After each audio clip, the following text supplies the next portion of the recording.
আল্লাহ গো, আমার তো কপাল খুলে গেছে। আমি তোমার কাছে টাকা চাইছি, তুমি আমার টাকার ব্যাগ ধরাই দিছো। আমার আর কোনো অভাব থাকবো না, কোনো দুঃখ থাকবো না, কষ্ট থাকবো না। এখন থেকে আমি পায়ের উপর পা তুলে খামু আর ঘুমামু। যেখানে যাইতে মন চায় সেখানে যাবো, যা খাইতে মন চায় তা খামু। এখন থেকে এই মফিজ আর মফিজ না, মফিজ এখন হঠাৎ বড় লোক। আরে মফিজ, তুই তো এখন হঠাৎ বড় লোক। কি রে সরমালি কেন? ফকিন্নির পুত, তোর এত বড় সাহস, তুই এত গরিব হয়ে একজন হঠাৎ বড় লোককে তুই করে কইতাছস? সরি মফিজ, তুমি দেখুন অনেক বড় লোক। আমার আমার লাগে, আমি তো তুই কইনি। বড় লোকের বাচ্চা, ফকিন্নির বাচ্চা, তোর কত বড় সাহস? আমার তুমি করে কবি না, আমার আপনি করে কবি, আর মফিজ স্যার করে কবি। মফিজ স্যার ভাইয়া, আপনি তো এখন অনেক বড় লোক, আমারে আপনার সেক্রেটারি চাকরিটা দিয়ে দেন, আমি খুব বেকার। মফিজ স্যার ভাইয়া, আপনি তো টাকাগুলা পাই এখন হঠাৎ বড় লোক হয়েছেন না, একটা বডিগার্ড হইলে আপনার লেগে ভালো হইব।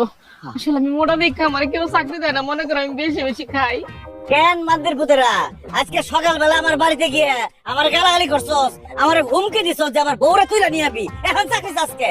মফিজ স্যার ভাইয়া, আমরা বোকা আছিলাম, গর্দব আছিলাম, নাদান আছিলাম, এই জন্যই ভুল কাজ করছি। আসলে আমরা ভাবিরে তুইলা নিতে চাইছিলাম ঠিকই, কিন্তু ভাবিরে তুইলা নিয়া ভাবির থেকে মায়ের আসনে বসাইতে চাইছিলাম, কিন্তু আমরা যেহেতু সেটা পারি নাই, তাই আজকে থেকে ভাবিরে আমরা মায়ের নজরে দেখবো। আর আপনার বাবার নজরে? ওরে ফকিনের পুতেরা, তখন মতো গরিব বাচ্চা আমার দরকার নাই। ভাই বাচ্চার দরকার নেই, ঠিক আছে, কিন্তু ভাই আমারে আপনার বডিগার্ডের চাকরিটা দেন ভাই। আমি তো গরিব, এর মধ্যে মোটা, আমার খুব দরকার। আমার মতো একটা বডিগার্ড নেবেন, গুলি করলে আমি আমার সিনা পাইতা দিব। ঠিক কইছস, টাকা পয়সা হয়ে গেলে আমার শত্রু পারে, ওরা আমার মায়েরা ধরে আমার টাকা পয়সা নিয়ে দিতে পারে, আমার একটা বডিগার্ড দরকার। যা, আজকে থেকে তুই আমার বডিগার্ড। Yes sir. স্যার ভাইয়া, আর আমি তুই, তোর দেখতে ফকিনের মতো লাগে। তুই আজকে থেকে আমার পিয়ন, তুই আমার পিছন পিছন পানির বোতল, চেয়ার, ছাতি এটা দৌড়াদৌড়ি করবি। এখন টিপাটিপি বন্ধ কর, যা গ্রামের সবাইকে খবর দে মফিজ আর মফিজ না, সে এখন হঠাৎ বড় লোক, টাকার বস্তা পায়ে গেছে গা। আর আমিও বাইর যাই, ভোর কাজ যাই, টাকা পয়সা নিয়ে বেশিক্ষণ বাইরে ঘোরাঘুরি ঠিক না। যা স্যার।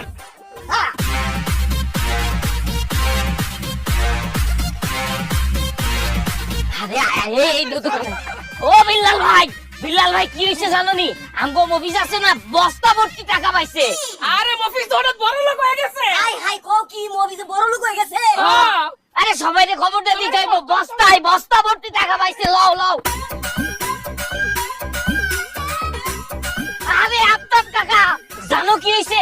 আমগো মফিজ আছে না, ওই তো বস্তা ভর্তি টাকা পাইছে। কাকা, মফিজ তো হঠাৎ বড় লোক হয়ে গেছে। সবাইকে কইতে হইব ব্যাপারটা। হ্যাঁ হ্যাঁ, এটা কি কয়? মফিজ বলে হঠাৎ বড় লোক হয়ে গেছে। ও আল্লাহ, আল্লাহ গো, ও আল্লাহ।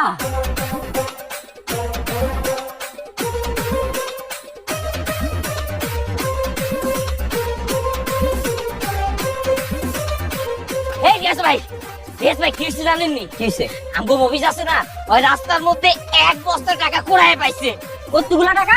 এক বস্তা। আরে ভাই, মফিজ তো হঠাৎ বড় লোক হয়ে গেছে। হ্যাঁ, এই চল চল চল, সবাই সবাইকে কইতে হইব, কেউ বাদ যাইব না কিন্তু। মফিজও বড় লোক হয়ে গেল। তুই সারা জীবন পড়ালেখা করে করলাম নাকি? রাস্তার উপরে খালি উপর দিকে চাই আড়ি, এখন তুই নিচের দিকে চাই আড়ু।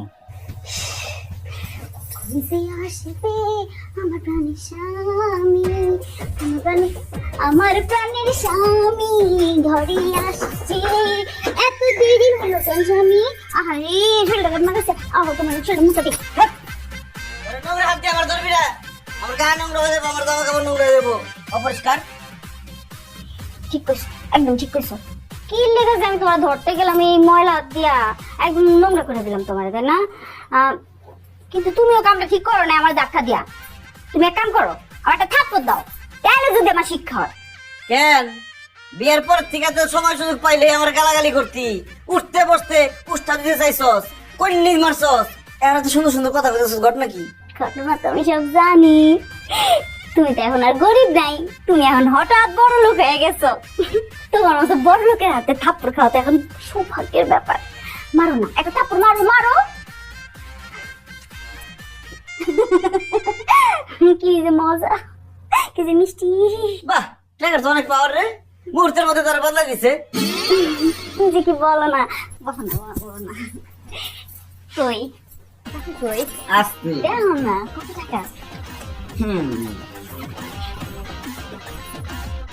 টাকা টাকা টাকা টাকা